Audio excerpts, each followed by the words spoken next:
खलीक साहब, आपने ओवरडोज ले लिया है, वेरएस एक टैबलेट ही काफी थी। एक्चुअली ये रात में बहुत डिस्टर्ब थे, इन्हें नींद नहीं आ रही थी। आपने इन्हें कल ही लेके आना चाहिए था मेरे पास। बहरहाल मैं इनका चेकअप कर लेता हूँ। आइए प्लीज, चलिए आइए मेरे साथ।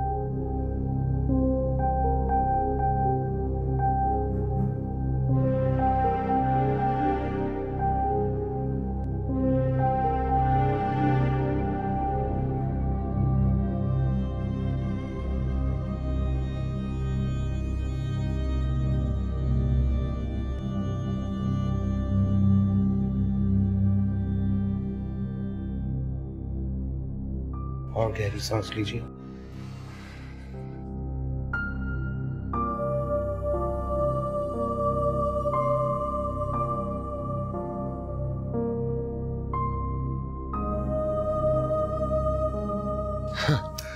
नहीं नहीं डॉक्टर, नहीं, जस्ट अ सेकंड। नहीं नहीं नहीं, 1 मिनट। इस रोशनी को परे करें, न डाले मुझ पर। रोशनी से और आवाजों से मुझे खौफ आता है। मुझे ऐसे चेहरे नजर आते हैं जो किसी को नजर नहीं आते। जब वो आवाजें आती हैं तो मेरे ज़हन में धमाके से होने लगते हैं। मुझे ऐसा लगता है जैसे मेरे दिल की धड़कन रुक जाएगी। डॉक्टर साहब, धड़कन रुक जाएगी।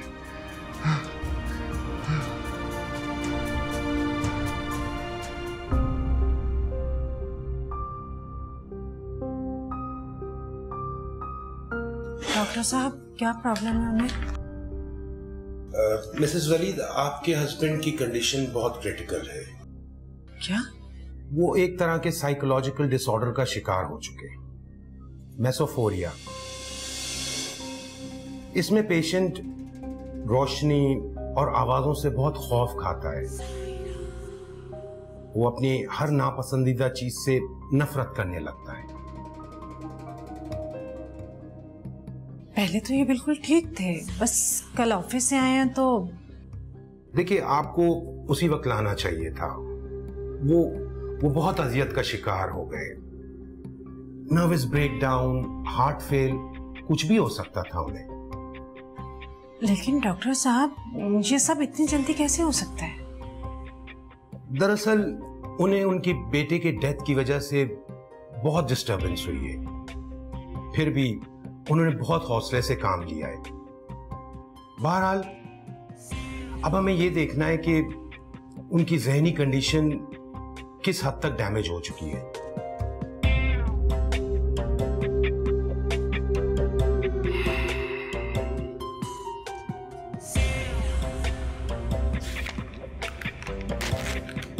ये सीटी स्कैन और कुछ टेस्ट हैं, ये आज ही होने चाहिए और मैंने इसमें कुछ दवाइयां भी लिख दी हैं।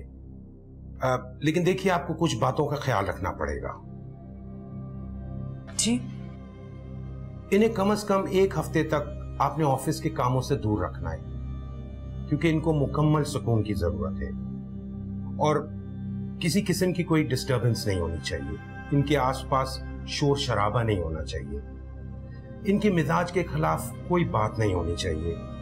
और हाँ मिसेस वलीद, एक बात का ख्याल रखिएगा, इन्हें कोई ऐसी खबर ना दीजिएगा कि जिससे इनको कोई शॉक पहुंचे।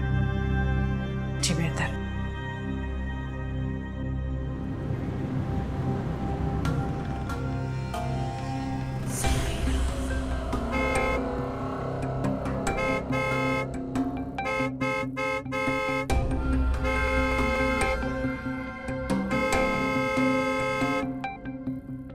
भाई, ये बिला वजह हालत क्यों बजा रहे हो?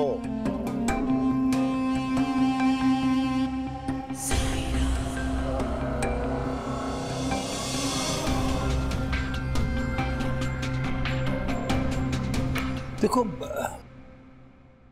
सारा इल्जाम शाह साहब को मत दो।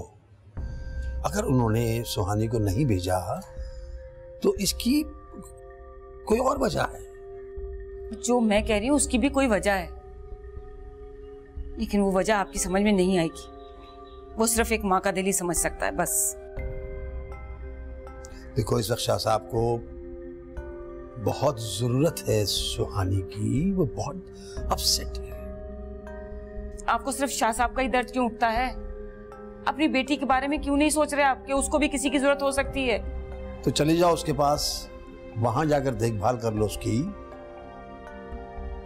मैं तो 100 दफा चली जाऊं, लेकिन उसकी वो कमबख्त सास ऐसी जालिम औरत है कि बातें नहीं करती, दिल के टुकड़े टुकड़े कर देती है। शाबाश है मेरी बच्ची पर जो दिन रात उसका सामना करती और खामोशी से वक्त गुजार रही।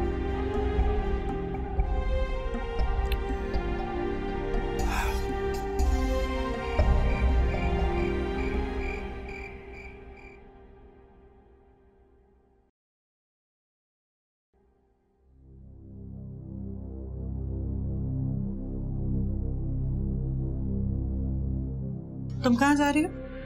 अंकल को देखने। और कहाँ जा सकती हूँ? उन्हें मेडिसिन खिला के सुला दिया मैंने। उन्हें डिस्टर्ब करने की किसी को परमिशन नहीं है। जाओ अपने कमरे में।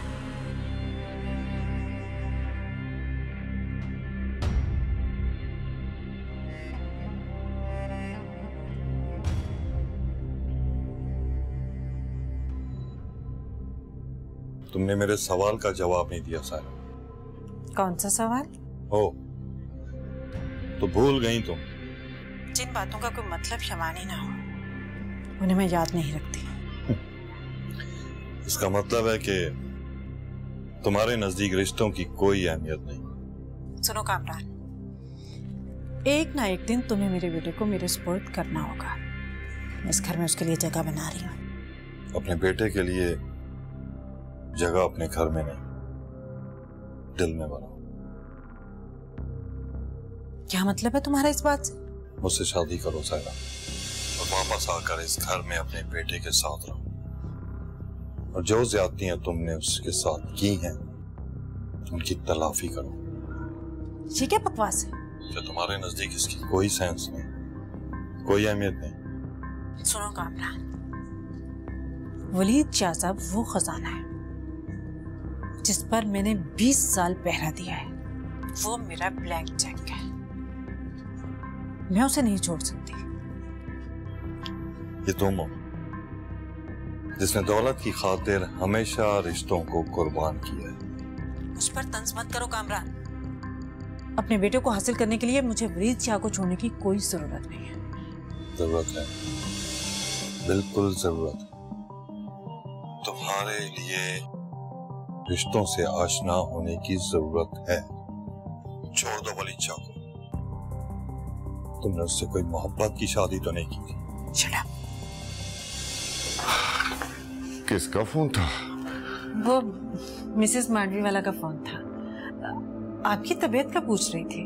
तुमने मुझे मेडिसिन नहीं दी, वो मैं तलाश कर रहा था, कहाँ रखी है? वो मैं देती हूँ आपको। वो सुहानी कहाँ है? वो अपने रूम में सो रही है। अच्छा, मुझसे मिलने नहीं आई? मैंने उसे कहा भी था कि तुम्हारे अंकल की तबीयत खराब है, उनसे मिल लेना। मुंह बनाकर चलेगी और कहती कि मुझे नींद आ रही है, मैं सोने जा रही हूँ। आप दिल छोटा मत कीजिए। चलिए मैं आपको दवा देती हूँ। चलो दवाई दे दो मुझे, आ जाओ। जी चले, मैं आ रही हूँ।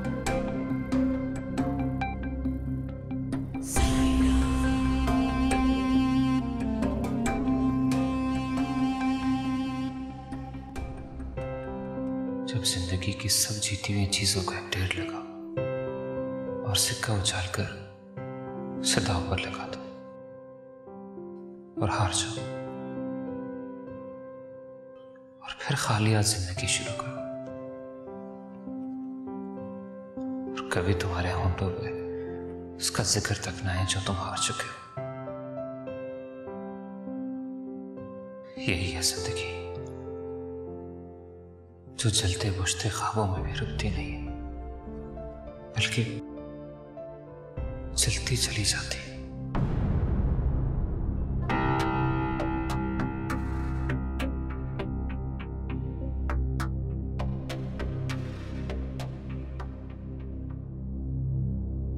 तुम्हारे नजदीक रिश्तों की कोई अहमियत नहीं। मुझसे शादी करो सायरा और वापस आकर इस घर में अपने बेटे के साथ रहो। वलीद शाह साहब वो खजाना है जिस पर मैंने 20 साल पहरा दिया है।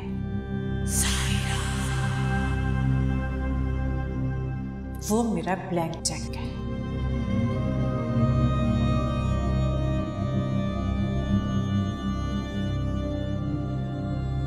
Aryan. Aryan. Aryan.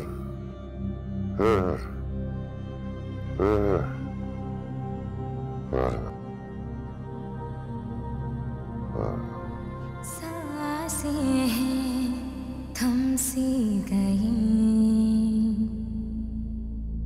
बातें भी रुक सी गई, ख्वाहिश है दिल में जगी।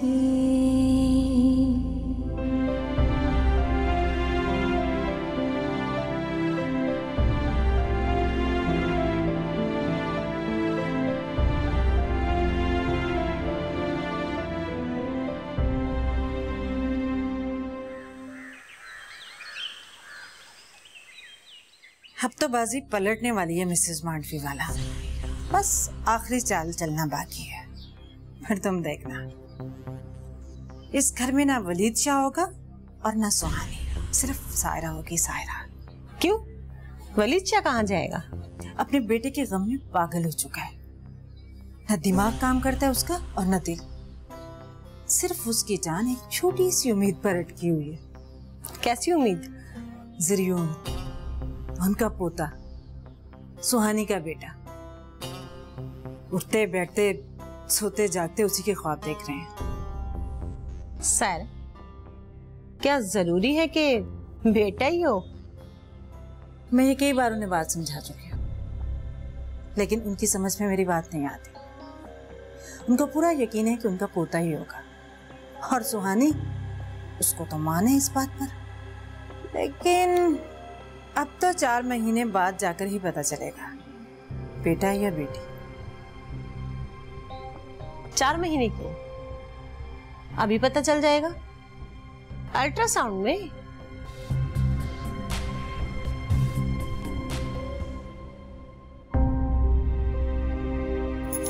जरिया, ये जेवर देखे, ये वाला सेट कितना प्यारा है ना।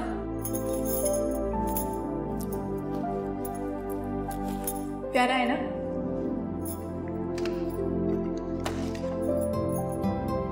हाँ, प्यारा है, लेकिन मैं तो तुम्हें देखा, तुम मुझसे भी कहीं ज्यादा प्यारी। मेरे पास पूरे 7 सेट हो गए अब। 365 होंगे ना, तब भी औरत खुश नहीं होगी। ऐसी कोई बात नहीं है, मुझे जेवर का बिल्कुल शौक नहीं है। मैं बस इसलिए पहनना चाहती हूँ ताकि आपको अच्छी लगो।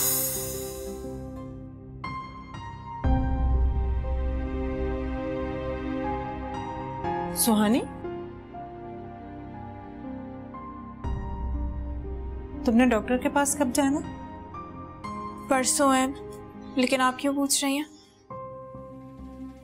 मैं भी साथ चलूंगी, इसलिए कि मैं अल्ट्रासाउंड देखना चाहती हूँ, ताकि मुझे भी पता चले बेटा या बेटी। मेरा दिल कह रहा है कि लड़का ही है, मेरा और ज़रियाब का बेटा ज़रियून। लेकिन अगर लड़की भी हुई तो मुझे कोई फर्क नहीं पड़ता। मैं डॉक्टर से नहीं जानना चाहती। लेकिन मैं तो जानना चाहती हूँ, तुम्हारे अंकल को पोते की ख्वाहिश है। तो आंटी, अगर ज़रियाब की बेटी हुई तो क्या आपको कबूल नहीं है? सुहानी, हमें वो चाहिए जो हमारे खानदान के नाम को आगे लेकर चले, ना कि शाह खानदान के नाम को ही खत्म कर दे। आंटी, अगर ऐसी बात है तो फिर मैं दुआ करती हूँ कि आपकी ये ख्वाहिश पूरी हो जाए। लेकिन अगर बेटी हुई तो तब भी अपना दिल उसकी तरफ से बड़ा रखेगा। लेकिन मैं आंटी, मैं अपना फैसला आपको सुना चुकी हूँ, मुझे आराम की जरूरत है, प्लीज।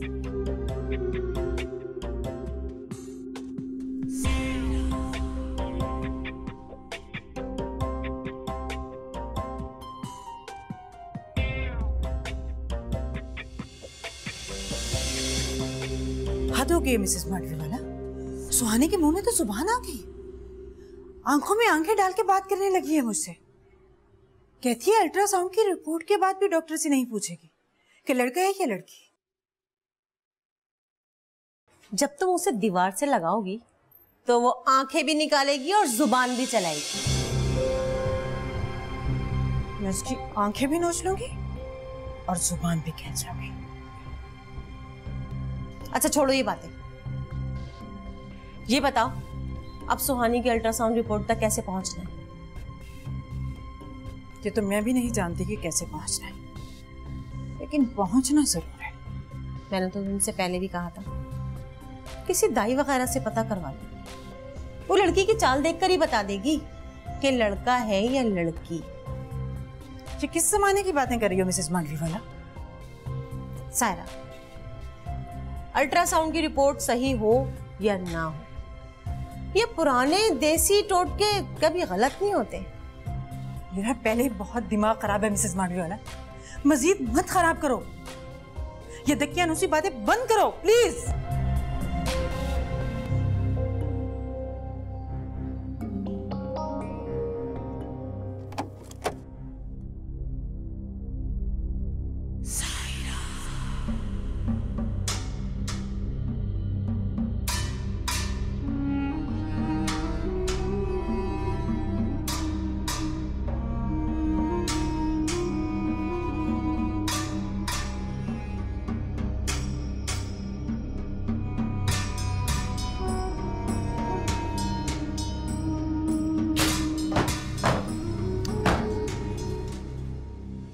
क्या शोर मचा रखा है?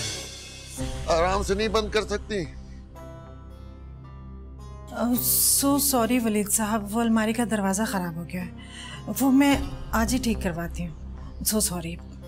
ठीक करवाओ उसे। आप आराम से सो जाइए, अब आपको कोई डिस्टर्ब नहीं करेगा। सुकून भी नहीं लेने देते।